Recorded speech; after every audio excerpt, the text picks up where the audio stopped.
We're joined now by Dr. Chandra Ford, and I understand that you wrote a new book about racism. What can you tell me about what people will learn? So there has been a tremendous amount of research on the problem of racism and how it influences health in diverse populations over the last few decades. How do we take that science and make it accessible to public health professionals? In this book, that's what we're doing. We are taking that science and putting it into the hands of public health professionals. How does one work with African American communities, with Native Hawaiian populations? What are the issues that come up for American Indian and Indigenous populations who may not see their experiences in terms of racism, but in terms of U.S. imperialism? So the book will help public health professionals to know exactly what kinds of things they should do in these communities and give them some tools to use in that work.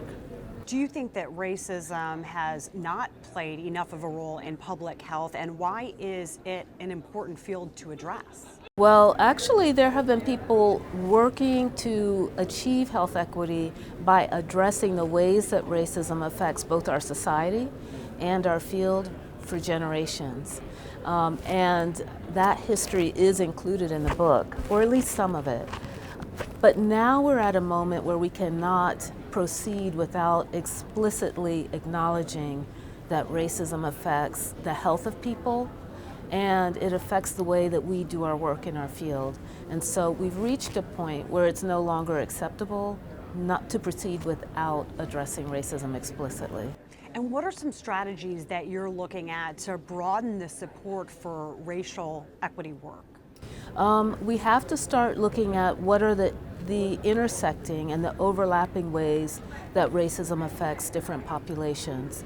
We need to look at the role of allies, white allies, in addressing the needs that might actually feel like losses to them.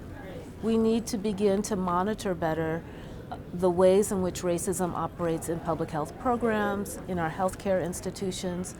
Frontline public health professionals work in these settings, and so they can play a critical role in understanding, explaining, identifying particular ways that we can intervene there.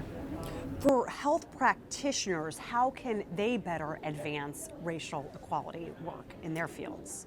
So they actually witness and hear from community members about community members' experiences.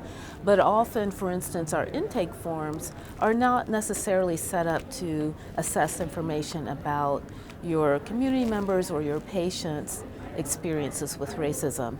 How can we more systematically include information that the community members with whom they interact share with them? You know, that's just one example. And how can we measure anti-racism work?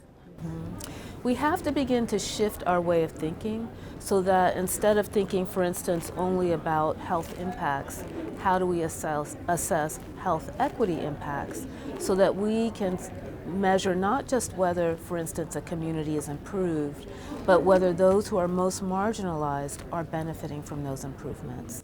Dr. Ford, thank you so much for your time and congratulations on your new book. We appreciate you taking time out of your day to speak with us about it. Thank you. Thank you.